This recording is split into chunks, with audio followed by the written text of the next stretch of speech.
Apeche!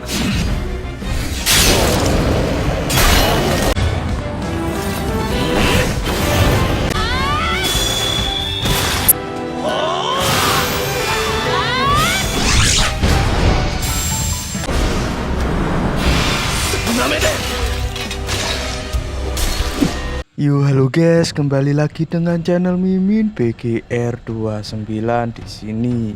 Kali ini kita lanjutkan dulu bahas anime yang berjudul Bosoku no Berserk atau Sirakus, dimana di episode sebelumnya Fate yang baru datang di Babylon sedang menyesuaikan diri dengan keadaan kota Babylon. Lalu Fate juga bertemu dengan orang lain yang memiliki skill pendosa selain main di Babylon. Dan ya, seperti apakah episode saat ini? Pastinya sangat seru sih, meskipun kalian tidak tertarik. Yuk. Oke lah, kita lanjut gasken bosku.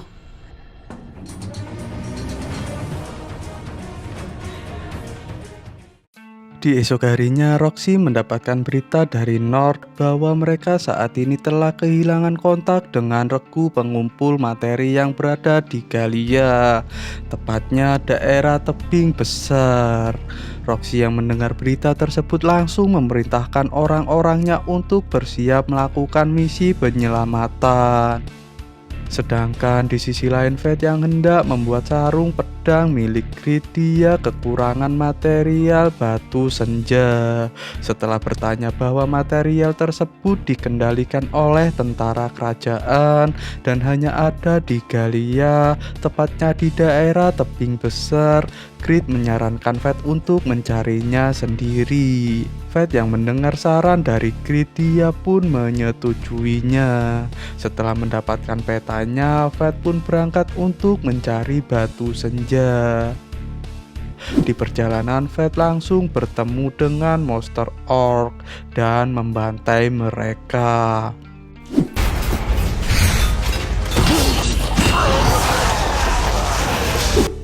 Sedangkan di sisi Roxy, sekarang kelompok mereka sedang kebingungan menentukan arah untuk melanjutkan perjalanan karena kompas tidak berfungsi dengan benar di Galia, dan pada saat itu juga awannya terlalu tebal untuk menentukan arah menggunakan bulan.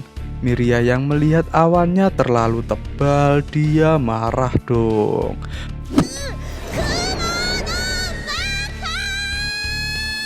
Lalu Roxy menyarankan kelompok mereka untuk mencari monster orc, karena biasanya monster orc akan pergi menuju tebing besar. Kembali ke tempat Fate, kini dia sedang beristirahat sejenak setelah membantai para monster. Di saat Fate tertidur, dia bertemu dengan Haniel dalam mimpinya yang hendak menyampaikan sesuatu kepada Fate. Namun Fate tidak bisa mendengar apa yang diucapkan oleh Haniel. Tapi tiba-tiba Fate dipindah di sebuah neraka tak berujung, di mana lantainya bersimbah akan darah. Bahkan banyak sekali mayat monster yang telah Fate habisi ada di sana. Yang bikin terkejutnya lagi, ada Hado di sana yang berusaha untuk menarik Fate. Fate lantas terbangun dari tidurnya setelah memimpikan hal tersebut. Lalu tak berselang lama, Fate merasakan adanya monster kuat di dekatnya. Setelah Fate menggunakan skill penglihatan malam, dia mengetahui bahwa itu adalah monster salamander. Namun setelah Fate menyerang monster-monster itu, mereka tidak bergeming dengan serangan Fate.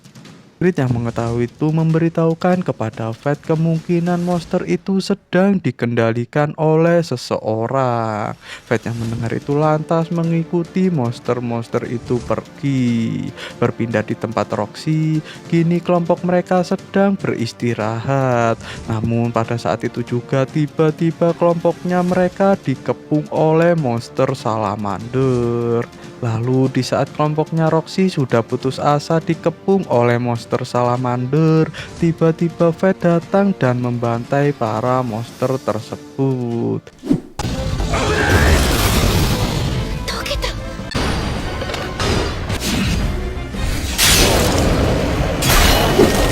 Setelah mengalahkan semua monster salamander, Fate yang melihat adanya gambar aneh di tubuh monster salamander bertanya kepada kelompoknya Roxy.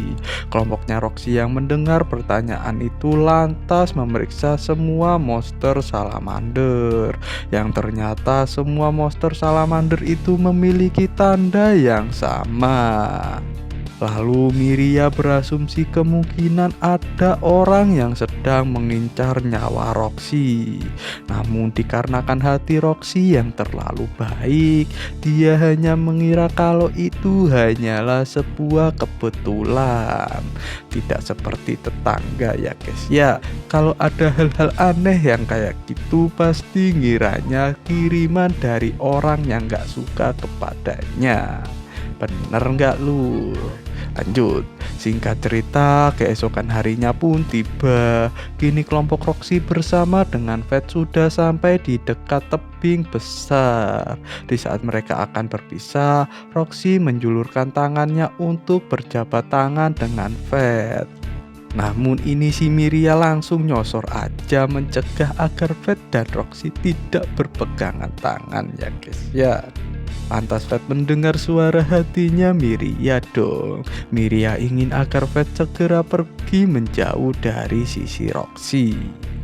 Setelah mereka berpisah, Fate mencari batu senja sendirian. Dan pada saat itu juga Fate tiba-tiba melihat sosoknya Eris di tempat tersebut. Namun setelah Fate hendak menghampirinya, Fate kehilangan jejak Eris. Dan pada saat itu juga Fate menemukan adanya Chimera yang tidak memiliki inti. Bahkan Fate melihat adanya sisa tempat Chimera yang baru saja terbangun dari tempat tersebut.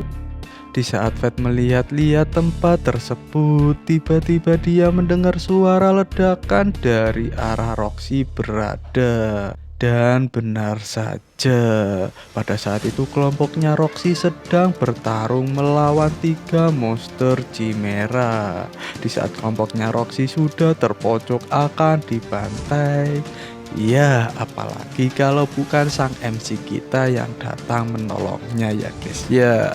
Lalu Fate langsung memberitahukan kepada Roxy bahwa kelemahan monster Chimera adalah menghancurkan intinya atau membunuh intinya yang berwujud monster orc tersebut. Roxy yang mendengar itu lantas mengerti. Lalu mereka berdua pun bekerja sama untuk menumbangkan monster Chimera.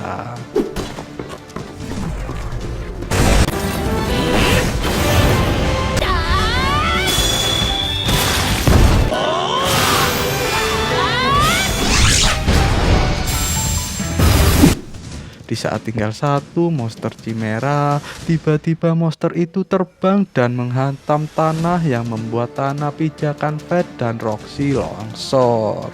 Fate yang khawatir dengan keadaan Roxy, dia lantas membopong Roxy dan berkata, "Serahkan padaku, soal jatuh seperti ini aku adalah jagonya. Bahkan jatuh akibat janjinya yang begitu manis aku sudah biasa. Apalagi jatuh seperti ini, nggak ada apa-apanya lah bagiku." Curhat ya bang. Lanjut, singkat cerita, Fate yang pingsan akibat jatuh, dia sudah terbangun. Di saat Fate menyadari kalau dia tidak memakai topeng, dia pun panik.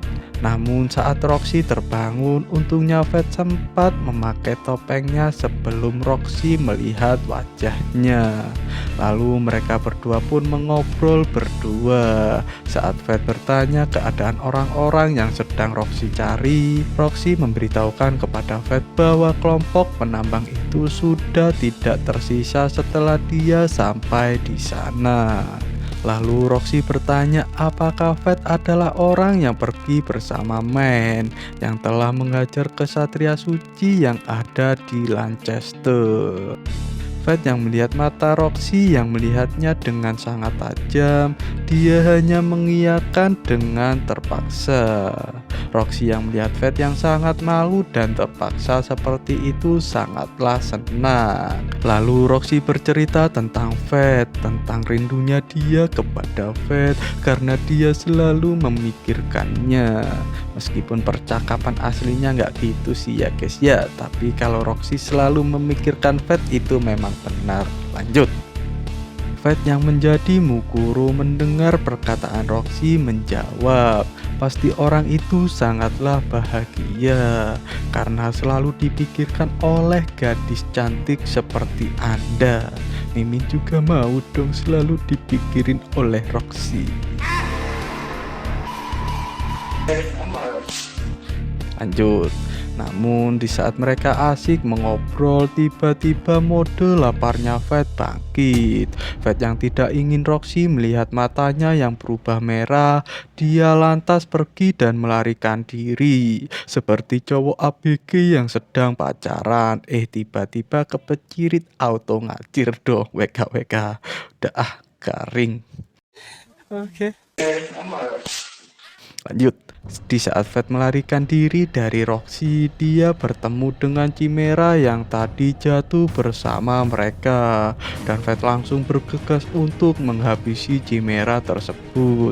Namun di saat Fate akan menebasnya, dia melihat sosoknya Roxy tumpang tindih dengan inti Chimera tersebut.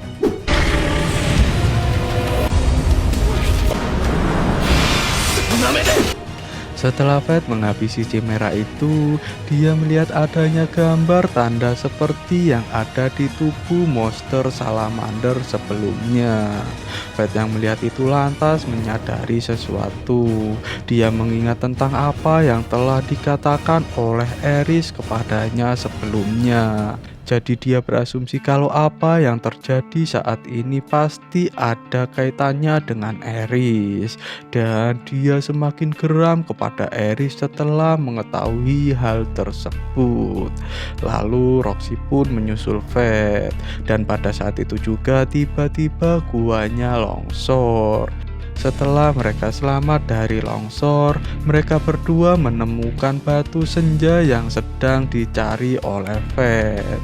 Lalu singkat cerita, Fate dan Roxy sudah keluar dari dalam gua. Lalu mereka bertemu kembali dengan kelompoknya Mugen dan Miria.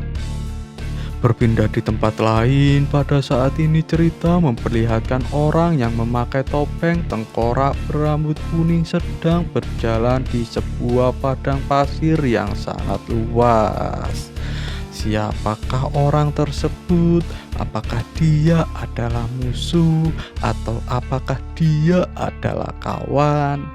Ya, bisa kita saksikan di episode selanjutnya.